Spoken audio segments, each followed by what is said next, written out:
अस्सलाम वालेकुम and welcome back to the channel. मेरा नाम है बासित और मैं यूएसए में न्यू इमिग्रेंट हूँ।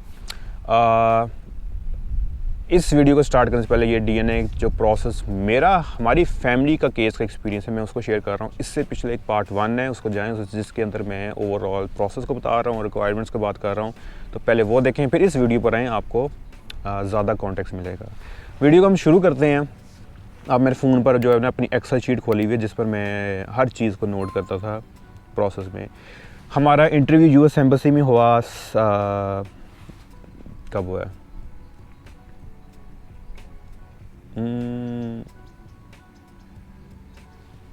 हाँ, हमारा यूएस एम्बेसी में जो इंटरव्यू हुआ वो 8 अगस्त 2019 को हुआ, जिसके अंदर इंटरव्यू सारा होने के बाद उन लोगों ने हमें एक खुशखबरी दी कि आपका एडमिनिस्ट्रेशन प्रोसेसिंग लगा दी है और आपने इस एडमिनिस्ट्रेशन प्रोसेसिंग को ख़त्म करने के लिए आपने हमें सबमिट कराना है डीएनए टेस्ट।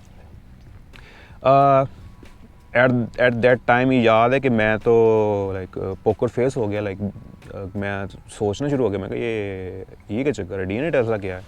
क्योंकि इससे पहले जितनी भी मैंने तैयारी की थी तो उसमें हर मैंने जो है ना एक्सपेक्ट है उसके ऊपर रिसर्च करके उसकी मैंने ना कोई डॉक्यूमेंट रखा था। तो डीएनए टेस्ट जो टेस्ट था ना, ये एक्सपेक्ट मैं नहीं कर रहा था, क्योंकि ज़्यादातर ये स्पाउसल जो कैटेगरी उसमें इशू किया जाता है डीएनए टेस्ट। तो बाहर आया, गाड़ी में बैठा, गाड़ी में जब मैं बैठा हुआ था, जब मैंने लेटर दोबारा रीड कर, तब like it started to make sense कि ओ अच्छा डीएनए टेस्ट मिला। तो इतना मैं लाइक वो काउंसलर ऑफिस लेकर बाहर तक मैं सोच रहा था मैं हो क्या रहा है। 8 तारीख को हमें डीएनए टेस्ट का कहा जाता है। 10 तारीख को मैं अपनी जो है ना ऑफिशियल जो सर्च है फॉर द लैब्स वो स्टार्ट कर देता हूँ 10 अगस्त 2019 को, जिसमें मैं 4 लैब्स को शॉर्टलिस्ट करता हूँ कि ये AB एफिलिएटेड लैब्स हैं यूएसए में। इनसे अब मैंने वो क्वेश्चंस पूछने हैं जो सी पिछली वीडियो में है कि आपकी जो टेस्टिंग मेथोलॉजी क्या है, उसके बाद आप फेडेक्स का शिपिंग लेबल जो है वो दे रहे हैं, उसके अलावा आप फॉल्स पॉजिटिव की सूरत में क्या करते हैं, और सारे ये प्रोसेस जो हैं सवाल जो मैं पूछना शुरू कर दिए हैं। इसमें जो एक लैब थी वो थी यूनिवर्सल जेनेटिक्स थी, LB जेनेटिक्स है, एंडरसन लैब्स के नाम से, तो इंटी जो है लैब्स के नाम से, ये 4 लैब्स थी। आई डोंट नो कि अभी अवेलेबल हैं ये लैब्स या नहीं हैं। तो 10 से लेके 13 तारीख तक मेरी जो है ना डेली कम्युनिकेशन हो रही है कि मैं उनसे सवाल पूछ रहा हूँ, वो मुझे जवाब दे रहे हैं, वो मेरे से सवाल पूछते थे, मैं उनको जवाब दे रहा हूँ। ये रिगरस प्रोसेस चल रहा है शॉर्ट लिस्टिंग का। इन द मीन टाइम जब भी कोई मैं ईमेल करता था तो साथ में साथ मेरे जो है ना यूनिवर्सिटीज़ के रिसर्च पेपर्स, जो इनके लॉज होते थे, वो मैं अंडरस्टैंड कर रहा था कि यार क्या बेंचमार्क होना चाहिए, क्या तरीक़ाकार, इसको किस तरह केटर किया जाए। क्योंकि जिस तरह मैंने आपको मेंशन किया लास्ट वीडियो में कि मेरे जो पेरेंट, जो वालिद साहब थे, जो प्रिंसिपल एप्लीकेंट, उनके पेरेंट्स एट द टाइम जो प्रोसेस था वो लाइव नहीं थे। तो मेरे लिए कंसर्न था कि अगर खुदा खास्ता कि फॉल्स पॉजिटिव आता है या कोई मिस्टेक होती है या वो कंक्लूसिव टेस्ट नहीं हो रहा, तो हमारे पास क्या तरीक़ाकार हो सकता है कि हम इस प्रोसेस को कंप्लीट कर सकें। तो 13 तारीख को तक जो है ना मेरी अब शॉर्ट लिस्टिंग चल रही है। 14 तारीख को मैंने जो शॉर्ट लिस्ट की है वो यूनिवर्सल जेनेटिक्स को शॉर्ट लिस्ट की है मैंने लैब को, क्योंकि उनके जो से जब मेरी ये पेड प्रमोशन नहीं है, क्योंकि जब मेरी उनके हेड ऑफ जो डीएनए जो है ना डिपार्टमेंट से बात हुई ना, ही वाज लाइक PhD और MD भी था। वो जब भी कोई बात करता था तो वो मुझे अपनी बात को बैकिंग के लिए या तो एक आर्टिकल शेयर करता था या US स्टेट डिपार्टमेंट कोई लॉ की कोटेशन, या वो मुझे बताता कि इस पेज से मैं ये लाइन रीड करके ना आपको मैं बात कर रहा हूँ। ये मुझे बहुत अच्छी लगी कि वो बात ना हवाई तीर नहीं मार रहा था, वो हर बात को जो है ना ठोस किसी सबूत के साथ करता था। उसके अलावा इन लोगों ने कहा कि हम जो हैं वो जो सलाइवा वाली हैं वो करते हैं। फिर मैंने उनसे पूछा कि आपके प्रीवियस रिकॉर्ड में कितने आपने रिसेंटली जो है ना पाकिस्तान से एप्लीकेंट्स को किए हैं। उन्हें वो मैं ये बताया कि हम इतने जो है ना एक महीने में इतने ज़्यादा पाकिस्तानी क्लाइंट्स को कैटर कर रहे हैं। फिर उसने कहा कि हम फेडेक्स का शिपिंग भी कर रहे हैं फेडेक्स के साथ, वो शिपिंग ट्रैकिंग नंबर भी आपके साथ शेयर करेंगे, जो रिटर्न लेबल है उसका भी ट्रैकिंग लेबल हम आपसे शेयर करेंगे। मैंने कहा ये तो बहुत अच्छी बात है। फिर उन्होंने कहा कि आप, जैसे मेरा पिटिशनर सेंटर करा रहा था, तो उन्होंने कहा कि आपके पिटिशनर के पास हमारी पार्टनर लैब है, उस पर जाके भी वो सैंपल देगा तो सैंपल वापस हमारे पास आ जाएगा। और फॉल्स पॉजिटिव की सूरत में हम 3 बार टेस्ट को रन करते हैं, और अगर फिर भी कंक्लूसिव टेस्ट नहीं आ रहा तो हम आपके किसी फैमिली जो है ना, जो अगर सिबलिंग वाला जो था, तो हम किसी सिबलिंग को ऐड करके हम री-रन करेंगे टेस्ट को। तो ये सारा हमने अब उसको कर लिया। और सबसे अच्छी बात, लोकीज़ की जब मैंने बात की, डीएनए मार्कर्स की बात की, तो इन लोगों ने मुझे कहा कि हम 35 डीएनए जो मार्कर्स उसको हम टेस्ट करते हैं। तो मैंने कहा यार, अगर इंडस्ट्रीज़ का जो स्टैंडर्ड है वो 22 और 25 है, ये तो भाई बहुत अच्छी बात है, मुझे अच्छी केटिंग कर रहे हैं। 14 तारीख को हमने जो है इनिशिएट कर दिया टेस्ट को। 595 जो थे डॉलर्स, ऑलमोस्ट $600 जो थे वो टेस्ट की फ़ी थी, $135 शिपिंग थी। तो ओवरऑल जो है समवेयर $735 इसकी टेस्ट की फ़ी थी। 23 तारीख को 14 को इनिशिएट किया, 23 अगस्त को जो है जो पिटिशनर था हमारा यूएसए में, उसने अपना सैंपल अपनी लोकल लैब को दिया। 19 तारीख को, मैंने 14 को इनिशिएट, 19 तारीख को जो है किट जो है वो सुबह 11:45 पर यूएस एम्बेसी पहुंच गई। उसके अलावा मेरे वालिद साहब की जो डीएनए कलेक्शन की थी ना अपॉइंटमेंट, वो 20 सितंबर को पहुंची। मिली हमें कि आपकी ये अपॉइंटमेंट लेटर आया हमें कि यार आपने आके टेस्ट देना है। 25 सितंबर को हमारा टेस्ट कलेक्शन डे था यूएस एम्बेसी में। उसके बाद 25 को ही जो ट्रैकिंग को मैं ट्राई कर रहा था, जब वो टेस्ट क्लियर हुआ, उसके बाद जो है जो टेस्ट है वो यूएसए चले गया। और जो टेस्ट वाला दिन था वो बड़ा इंटरेस्टिंग है कि उनने हमें टाइम दिया सुबह 8:30 बजे का। तो रात को हम अंदाज़न 3 बजे के करीब निकले। सितंबर का महीना था, कोई फॉग शॉक इतना कोई मसला था नहीं। रात को हम निकलते हैं, कलहर कहार पर जाके वेट किया, तो वहाँ चाय पानी शानी पिया, इस्लामाबाद पहुँच जाते हैं। तो अगर आपको इन्फॉर्मेशन देता हूँ, आई डोंट नो कि आप may be you don't know, कि आप जब डायरेक्ट आप एम्बेसी नहीं जाते, आप बेसिकली उनका डिप्लोमेटिक इनक्लेव का एक शटल, एक सर्विस है, वहाँ जाते हैं। उस शटल्स जाती हैं टू द एम्बेसी। क्योंकि ये डीएनए टेस्ट था, इसमें सिर्फ मेरे वालिद साहब का नाम ऐड था।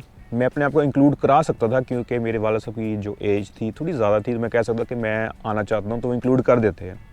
लेकिन मैंने समझा कि कोई ज़रूरत नहीं है, क्योंकि मेरे साथ वालिद साहब पहले एम्बेसी जाते, उनको अंदाज़ा है कि किस तरह करना है।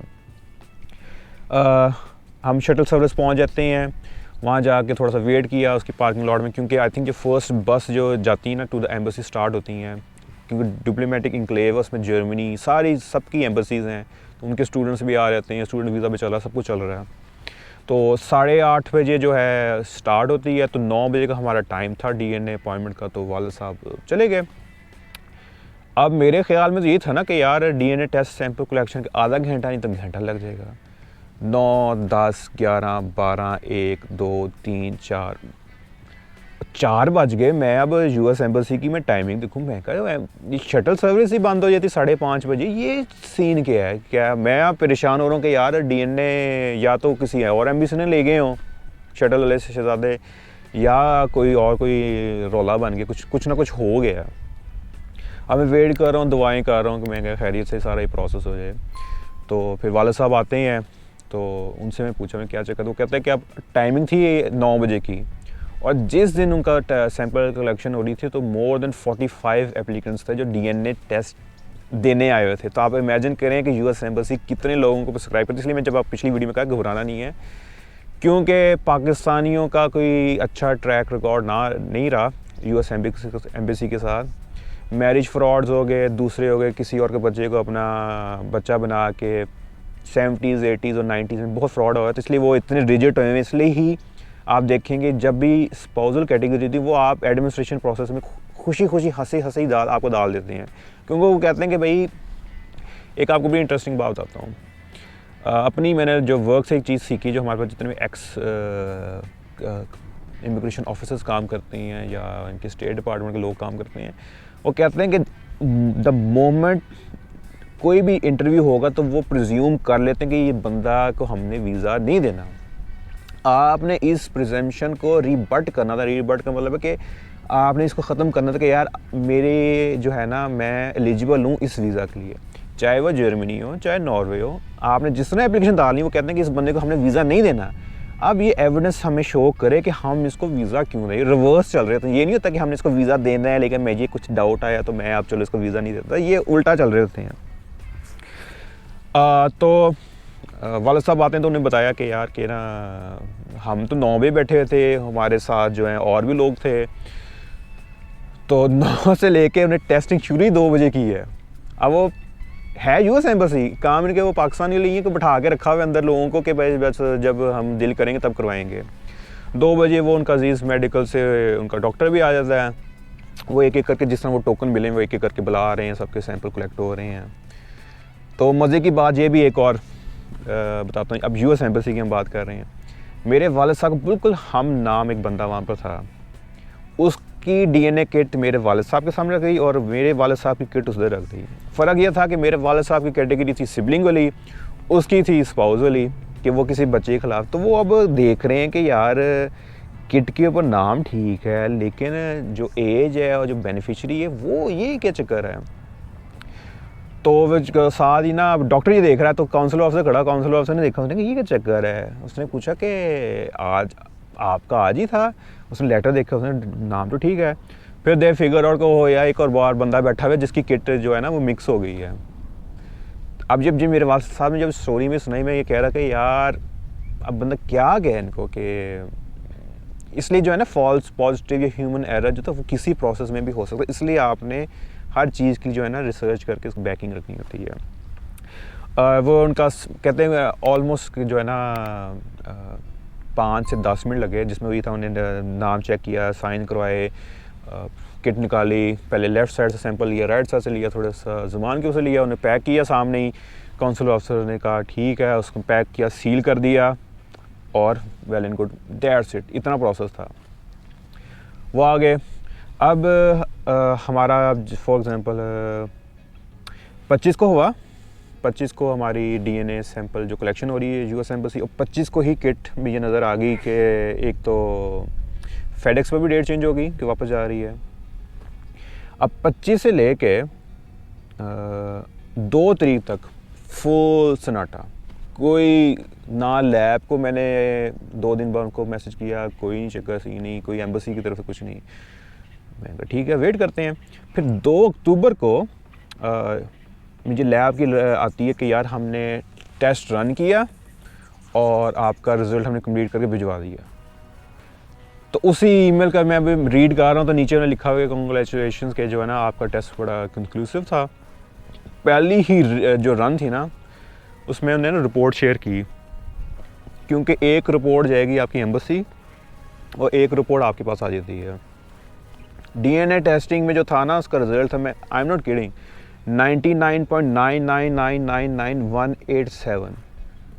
अल्हम्दुलिल्लाह अल्लाह की बहुत रहमत थी कि पहले ही टेस्टिंग रन के अंदर हमने 90% रीच करना था, तो वो 99.9 के ऊपर भी अल्लाह की रहमत थी कि फ़र्स्ट ही री रन में जो जितने फियर्स थे जो मैंने सोचा था वो कोई इस तरह का हर्डल नहीं आया, और अल्हम्दुलिल्लाह पहली रन में हमारा जो है ना टेस्ट कंक्लूसिव आ जाता है और उन्हें किट भेज दी यूएस एम्बेसी में। ये 2 तारीख को होता है। 8 तारीख को जो है ना वो जो CEAC की जो स्टेटस चेक वाली वेबसाइट होती है उसमें हो गया कि डेट चेंज हुई है कि ना कुछ हुआ है। तो 8 तारीख को एम्बेसी पहुंचा और जो है 12 तारीख को दोबारा डेट चेंज होती है, तो मुझे कंफर्म हो गया कि अब जो है ना 8 तारीख को पहले किट जो है रिज़ल्ट रिसीव हुआ एम्बेसी को जो भी था, और 12 तारीख को भी उसको किसी ऑफिसर ने रीड किया, उसमें एंट्री डाल दी कि ये चक्कर है। तो ऑलमोस्ट मैं कितने दिन लगे, 65 डेज़ लग गए पूरे प्रोसेस को कंप्लीट करने में। शुरू करने से पहले शुरू किया, रिसर्च की, लैब को सिलेक्ट किया, पेमेंट्स की, यूएसए में आपका सैंपल कलेक्ट हो रहा है, पाकिस्तान में सैंपल कलेक्ट हो रहा है। तो 65 डेज़ में अल्हम्दुलिल्लाह हमारा प्रोसेस कंप्लीट हो गया, रिज़ल्ट हमारे पास आ गया, हमें पता है अब भाई सीन सेट है अब। तो आई होप कि आपको ये वीडियो हेल्पफुल रही होगी। अगर आपको वीडियो पसंद आई है तो hit the like button, channel को सब्सक्राइब करें, नोटिफिकेशन बेल आइकन दबाएं, यही मोटिवेशन है मेरे लिए। और अगर आपके कोई क्वेश्चन है रिगार्डिंग द प्रोसेस या DNA टेस्टिंग के बारे में तो आप कमेंट सेक्शन में करें। मेरा एक इंस्टाग्राम पेज भी है जिसमें मैं ज़्यादा एक्टिव होता हूँ, डेली पर मैं रिप्लाई करता हूँ, तो आप मुझे आके DM मैसेज कर सकते हैं कि कोई भी आपको गाइडेंस चाहिए। मुझे अपनी दुआ में याद रखें, इंशाल्लाह ज़िंदगी रही तो आपसे दोबारा मुलाकात होगी, और तब तक के लिए मैं इजाज़त दें। टेक केयर, अल्लाह हाफिज़ एंड बाय बाय।